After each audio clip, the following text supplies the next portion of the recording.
చెప్తా ఉన్నాను. Okay, best practices అనేది ఇప్పుడు మనకి ఒక వీడియో ప్రైమరీ లెవెల్లో చూపించారు. అంటే ఇన్నోవేటివ్గా పిల్లలకి మనకు ఏ విధంగా ఇవ్వగలము అనేది మనకి ఈ వీడియో చూపించింది. మనం కూడా చాలా కార్యక్రమాలు మనం ఆన్ రికార్డ్ కాకపోయినా ఆఫ్ రికార్డులో క్లాస్ రూమ్లో చాలా మనము ఇన్నోవేటివ్ ప్రోగ్రామ్స్ ప్రైమరీ నుంచి హై స్కూల్ వరకు చేస్తూనే ఉంటాం. మన ప్రయత్నాలు అనేవి జరుగుతూనే ఉంటాయి. కానీ ఎక్కడో ఒక చోట పిల్లవాడి దగ్గర నుంచి మన కోఆపరేషన్లో ప్రాబ్లం అయిపోతుంది. మనం ఎక్కువగా ఫేస్ చేసేది ఎక్కడ అంటే లాంగ్వేజ్ టీచర్స్ అని నేను అనుకుంటున్నాను. ఎందుకంటే యాజ్ ఎ లాంగ్వేజ్ టీచర్గా నేను చెప్పడం ఏమంటే, మేము భాషను వాళ్ళకి నేర్పించాలి కాబట్టి లాంగ్వేజ్ని చాలా ఇబ్బంది పడతాం. వాడు సబ్జెక్ట్ అర్థం చేసుకోవాలంటే లాంగ్వేజ్ ఉండాలి కాబట్టి వాడు ఎప్పుడు నేర్చుకుంటాడంటే రెగ్యులర్గా ఇప్పుడు 20 days స్కూల్ జరిగిందనుకోండి, కనీసం 15-16 days అన్న వాడు వస్తే నీట్గా నేర్చుకుంటాడు. దాన్ని ఇంప్లిమెంట్ చేసి ఈ స్కూల్లో కంటిన్యూటీని ఇంట్లో కూడా చేయగలరు. మనకు ప్రాబ్లం ఎక్కడ వస్తుందంటే రెగ్యులర్గా స్కూల్కి రావడము, ఇంకా మనము వాడిని ఏ విధంగా మోటివేట్ చేయాలో మనం చేస్తూ ఉన్నప్పటికీ కొన్ని ఇబ్బందులు అనేవి మనం పడుతూనే ఉన్నాం. అట్లా మేనేజ్మెంట్ సైడ్ కానీ డిపార్ట్మెంట్ వైజ్ కానీ స్కూల్లో కానీ.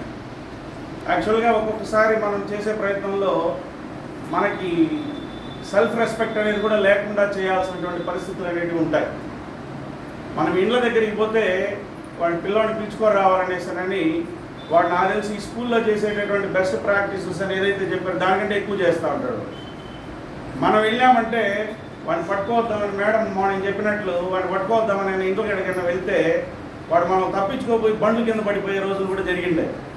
అది మళ్ళీ మనకే కంప్లైంట్, టీచర్ వచ్చినాడని వాడు పోయి పడిపోయినాడని మళ్ళీ అది కూడా మనల్ని ఇబ్బంది పెట్టేటటువంటి పరిస్థితులు అనేవి ఉన్నాయి. ఏదేమైనప్పటికీ మనం లాంగ్వేజ్ నేర్పించేటప్పుడు, సబ్జెక్ట్స్ నేర్పించేటప్పుడు కంప్లీట్గా పిల్లవాడి యొక్క కాన్సన్ట్రేషను లెక్చర్ మెథడ్లో కాకుండా మనం అందరూ చేస్తూ ఉండేది అది లెక్చర్ మెథడ్లో అనేది కాకుండా డూయింగ్ బై లెర్నింగ్ అనేది మనం కూడా చేస్తున్నాం. ప్రైమరీలో ఎక్కువ జరుగుతూ ఉంటుంది అది.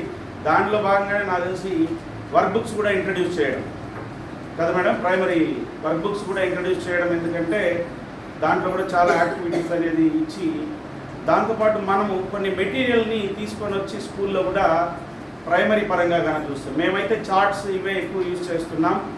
దాంతో పరంగా ఇంకా ఐఎఫ్పి ప్యానల్స్లో కూడా మనకి 3D పిక్చర్స్ కానీ తర్వాత యానిమేషన్ స్టోరీస్ కానీ ఇవన్నీ కూడా మనము ఉపయోగించి వాళ్ళకి ఒక సులభమైన పద్ధతిలో ఈజీ మెథడ్లో వాళ్ళకి నేర్పించడానికి ప్రయత్నిస్తున్నాం. ప్రైమరీలో కూడా దీనికంటే ఎక్కువ కష్టపడుతున్నారు. మనమంతా కూడా నాకు తెలిసి ఇప్పుడు ఒక 2-3 yearsగా ఇంగ్లీష్ మీడియం చేసి కూడా 2-3 years అయింది ప్రైమరీ స్కూల్స్.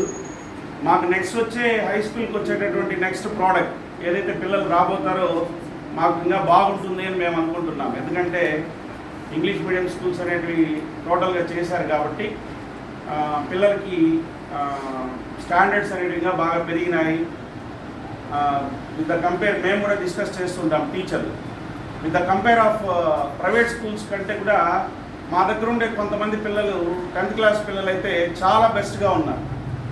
వాళ్ళకి వీళ్ళని కూర్చొని పెట్టి కన్నా మనం కొన్ని క్వశ్చన్స్ కన్నా వేసామంటే చాలా బ్రహ్మాండంగా మనోళ్ళే రెస్పాండ్ అయ్యేటటువంటి పరిస్థితి ఉంది. దాంతో మనము యాజ్ ఎ గవర్నమెంట్ టీచర్స్గా మనం గర్వంగా చెప్పుకోవచ్చు. ఆ విషయంలో మనమేమి వాళ్ళలాగా కన్నా పేరెంట్స్ కాన్సన్ట్రేట్ చేసి పిల్లల్ని ఎడ్యుకేట్ చేసి పిల్లల యొక్క హోంవర్క్స్లో కానీ మోటివేషన్లో కానీ పేరెంట్స్ కానీ హెల్ప్ చేస్తే మనకి ఇంకా ప్రోడక్ట్ అనేది